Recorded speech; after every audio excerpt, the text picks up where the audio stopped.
Ever since Endgame, the MCU has not been the same. We've had a few good movies and TV shows here and there, but the way the MCU movies used to mean something has seemed to have faded away.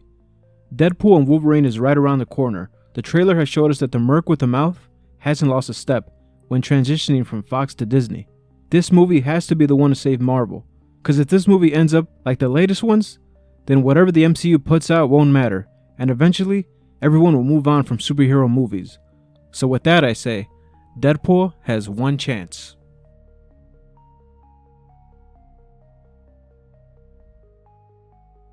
Before superhero movies were tied to a bigger universe, we had damn near perfect movies like the Dark Knight trilogy, fun movies like Kick-Ass, and classic movies like the first Iron Man.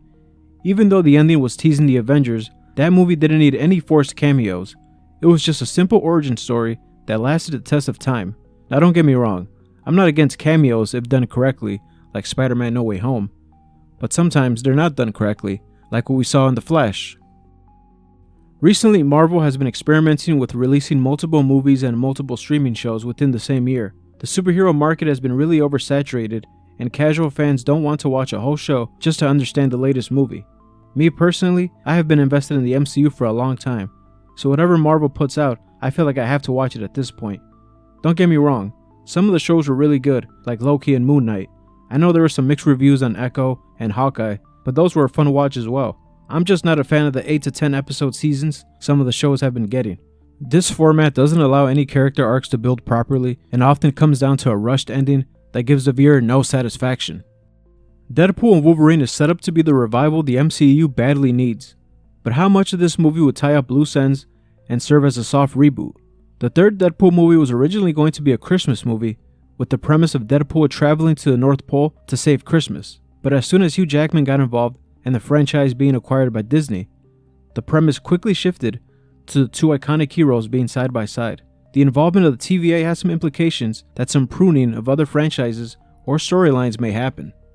Deadpool and Wolverine can clean up some mistakes the MCU has made recently and help become the turning point they desperately need. If they are going to sadly recast Jonathan Majors, then this movie could be the one they get rid of the old variants and have the new one show up. They could fix the god-awful design choices for certain characters like Hulk's son Scar, whose design in the comics is badass, but compared to the MCU, he looks like an idiot. And they could explain plot holes like the fact that no one has yet to acknowledge the sunken Celestial on Earth. At the same time, I don't expect this movie to be just the MCU's cleanup crew, because they still have their own story to tell. But since the TVA will be a major part, then every now and again it would be nice to see Deadpool pop inside certain movies and shows and just clean up the mistakes in a matter of seconds and poke fun at how Marvel couldn't be able to do it all this time. There's no better chance for Marvel to have a character shake the story and take it in another direction better than Deadpool.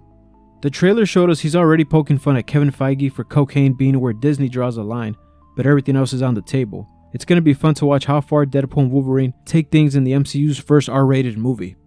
Since Deadpool moving forward will be a part of the MCU, I would love to see certain comics of his turn into movie adaptations. For example, his series The Good, the Bad, the Ugly is about Captain America and Wolverine teaming up with Deadpool to figure out who's been drugging him and harvesting his organs.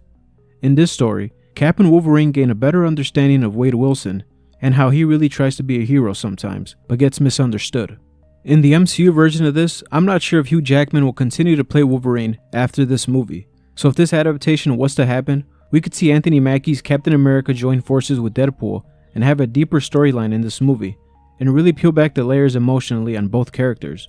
I know Sam Wilson is getting his own movie in Brave New World, but as of right now, with all the Hulk characters and Hulk references that movie is going to get, I don't know how much of that movie will be about Captain America. Another one of Deadpool's comics I would like to see in the big screen or even as a show would be Secret Agent Deadpool. This comic storyline is exactly as the title suggests. Deadpool is hired to kill someone who he doesn't know is a secret agent. After the spy is eliminated, Deadpool ends up in possession of the secret agent's watch. The agency mistakes Deadpool for the spy, and now Deadpool embarks on a spy thriller filled with gadgets and everything you would expect in a spy story. This would fit very well as a series. It could turn to a different story entirely, but still have a heavy 007 spy feel to it. Each episode, Deadpool going on a different assignment and having to use his mutant powers to his advantage. Then at the end of the series, the spy agency can discover Deadpool is not who they mistook him for, and ultimately, Deadpool eliminates all of them and goes about his day. Now, one Deadpool comic that I know they wouldn't adapt to a show, I would lose it if they did, is Deadpool Kills the Marvel Universe. If Marvel and Disney are moving into an R-rated landscape, with Deadpool and Wolverine and Marvel Zombies being rated TVMA, then they could turn Deadpool Kills the Marvel Universe into an animated show, and each episode would focus on Deadpool killing a different hero. I would tune in every week for a show like this. One week he could go up against Iron Man, the next week someone like Kang the Conqueror, and who knows, eventually he could go up against Kevin Feige in epic fashion, since in the comics he eventually targets the writers and even the reader of the comics. In terms of the future of Hugh Jackman's Wolverine, after this movie I don't think he will continue to play him, unless Disney cuts him one of the biggest checks of all time. Let's say he does continue to play Wolverine. Would he be the lead in the upcoming X-Men revival? Probably not. Marvel is looking for younger actors that'll be here for the long haul. But that doesn't mean this Wolverine variant from Deadpool can't get his own series. As of right now, we're assuming this Wolverine variant isn't going to tie anything to the canon of the MCU. So if he were to get his own series, they can really experiment with it. I would love to see the recently released Wolverine Blood Hunt get turned into live action. Like I said, since Marvel is venturing towards R-rated content, they could turn this series into a violent, gritty, dark adaptation. For those unfamiliar with the story, Wolverine basically goes on a vampire and creature hunt when the Earth gets invaded by vampires. Plus, with all the Blade delays that keep happening, they can use this series to lead into Blade, since Marvel can't seem to figure out how to approach that movie.